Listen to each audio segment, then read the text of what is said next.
Welcome back, everybody. I'm Jill Hicks, and I own JH Consulting. The podcast today, or this video, is going to be all about 2026s and what you should be doing if you're still in the recruiting game and not sure what's going on out there because you haven't committed yet, which I know can have its challenges. But I just wanted to encourage those of you who are 2026s to not lose heart and just kind of hear from me maybe what's going on out there. I've been talking to a few college coaches the last 2 weeks, and I want to go over 1, 2, 3, 4, 5 different things to consider that I think is encouraging if, like I said, if you haven't committed yet. Okay, so number one, some of the schools committed, let's say each school has 3 scholarships. With the changes, it's confusing, but let's just say they have 3 scholarships. A lot of schools have committed all 3 that are ranked high, those high ranked teams, but some of them only committed 2, and they're going to wait for that third choice to watch you compete. So there are schools that might surprise you that still have opportunities, scholarships, roster spots, they're calling it, and we'll be recruiting throughout season. And those are some of the higher ranked teams. So don't be discouraged. And remember, sometimes you don't get recruited till spring, even if you had a pretty good season. And oftentimes, even girls who might be really strong on their videos in terms of Instagram, but weren't able to compete last year, it's really common for the coaches to want to see how well you're going to compete your new upgrades that you weren't able to do last year due to an injury or whatever. Number 2, there will be lots of scholarships in the spring to be offered. So some schools don't even get started for 2026s until next spring. So that would be your later junior year. And I have seen more athletes find even better fit when it felt really late. Now, it's easy to feel like you missed the boat because so many girls were posting and announcing, their verbal commitments to colleges. And I get it. It's not fun to see that. And it can be kind of confusing. Why am I not being recruited? And it could be something you might not even realize that they're looking for, or something they're waiting on for you to be able to do before they commit to you. But it will happen in the spring, even into the summer, even into your senior year. There will be opportunities. And like I said, there's a whole bunch of schools that wait until that timeline to even start their recruiting.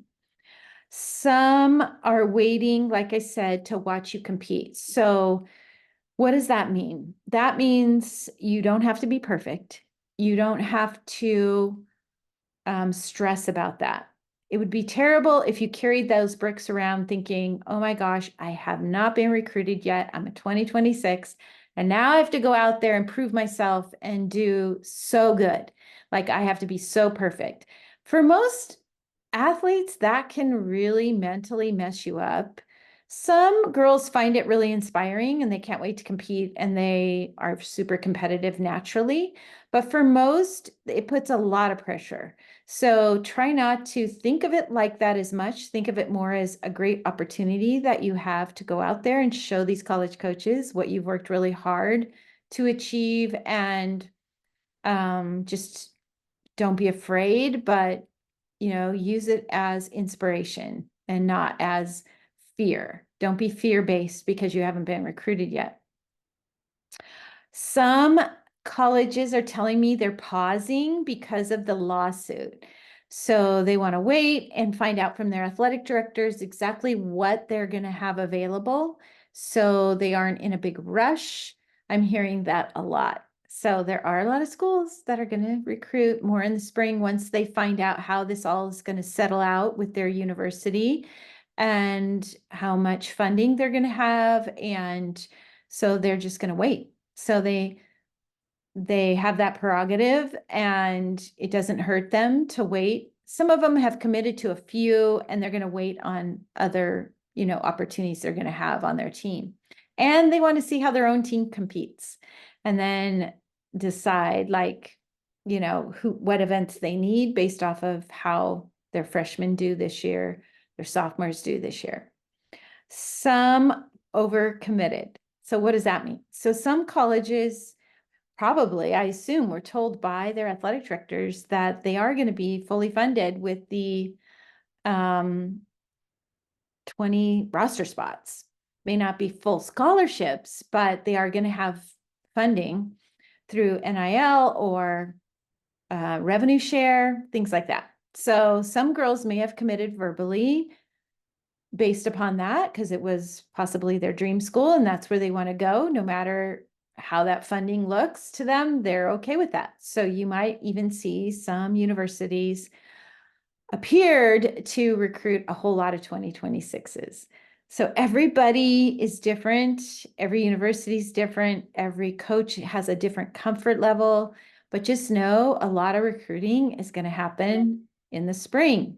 So you're good to go. Stay positive. Here are some things I want you, just to think about as you as an athlete who might be a 2026.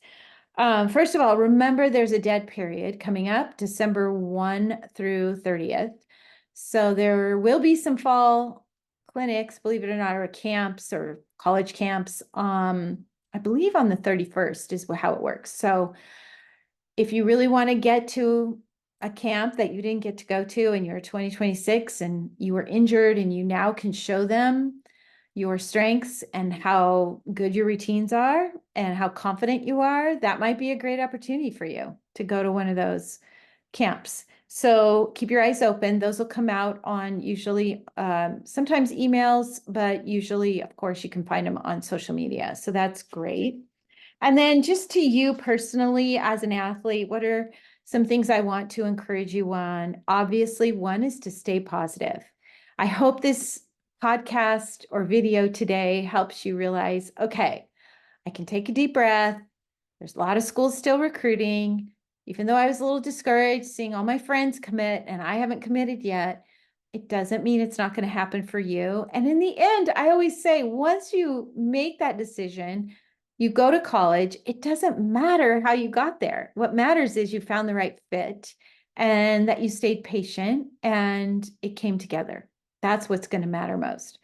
Number two, keep loading your routines. So I know you're working full routines as you get closer to season, and the college coaches are going to be looking on Instagram to see those. So either send your videos or load them to Instagram or YouTube and make sure you're consistently loading all 4 events. Number three, clean gymnastics. I keep hearing it over and over. These college coaches, you might not have as big of skills, but you might be really clean. And I am hearing some of these coaches are like, I want that girl. I want that girl who has really great execution, pointed toes, locked knees, shows a lot of strength, shows a lot of competitive edge. And those are kids they're picking. So be sure you focus on the details. Remember, no comparisons. I always say put your blinders on because when you're looking around and noticing things on social media or you're talking about it in the car on the ride home, or you're just comparing yourself so much to whatever's going on around you or outside in who's committing and who's not as good as you and why did they commit and not me, it can really do a number on you. So, and it takes energy away from you and what you could be doing if you didn't do that. So I would say try to put those blinders on, try not to compare yourself. and make a vision board, something where you can write a lot of positivity that you would see every single day before you left your bathroom or your bedroom. Encouraging quotes, maybe Bible verses, maybe just pictures of things that give you hope and help you to stay positive. Anything that's personal to you that really motivates you, I think now's the time to put some energy into that, because it can really, when you change your thinking and reset your brain when it's going down a negative path, it can be all the difference of every single practice and then every single meet. So be mindful. Preparation mentally is a big deal right now. And if you need help with that, we have a whole page of people. We make recommendations all the time. We have a lot of good friends out there who are in the field of gymnastics who help in the area of conditioning, the mental training, what to do when you get injured. There's so many great advocates out there for the sport of gymnastics. Maybe it's nutrition. There's just a wealth of help out there. So don't try to do it all alone. If you feel like you need some additional encouragement, be sure to, seek that out. And lastly, of course, keep emailing. I know it gets old and it feels like nobody's opening these, maybe even nobody's responding. If you're not getting responses and you're 2026, it just means they're focused on something else right now. And it could be their own team. It could be the holidays coming up. It could be a variety of things, but you want to just keep consistently sending emails. I know here at JH Consulting, we have a whole plan for our athletes, how often to email, how to get their attention, what to write in the subject lines, all these different things, how to get phone calls going. There's a lot of little tips and tricks to the recruiting process. If that's something you're interested in, fill out the forms page by clicking on Get Started at jhicksconsulting.com. We'd be happy to call you. We start with talking to the parent. It's about a 10-minute call, and then we go from there, and it's a pretty fast process. So keep us in mind if you need any additional help, and we will bring all our resources to every single session. And they're fun, and we're not going to take your dream team off your list. I hear that all the time. Girls are afraid we're going to do that, and we don't. We keep at least 2 dream schools, maybe even more, because we don't know how you're going to develop, but we want to get traction if you're 2026 with those realistic schools first, and then we can reach towards your reach or dream schools if that works out.